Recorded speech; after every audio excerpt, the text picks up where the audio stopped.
How to unlock permanently locked Snapchat account.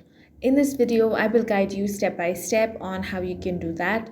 First of all, open Snapchat and try to log into your locked account. If Snapchat shows an option to submit an appeal, follow the on-screen steps and submit it.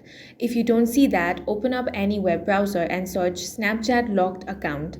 Then tap the official Snapchat support link that appears.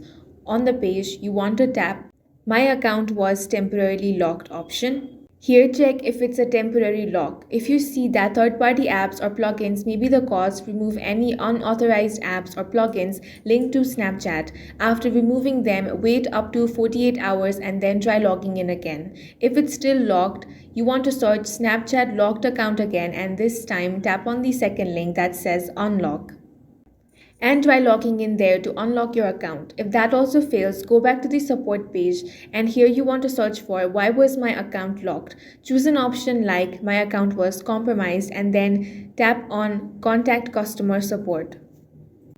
Now enter all the details on the contact form.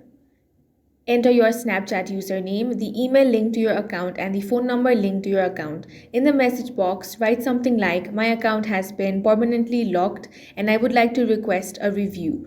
After you've entered all the details, submit the form and wait for Snapchat's email response over the next few days to see if your account is unlocked. That's all for this video. If you found it useful, make sure to hit the like button and subscribe for more videos like this.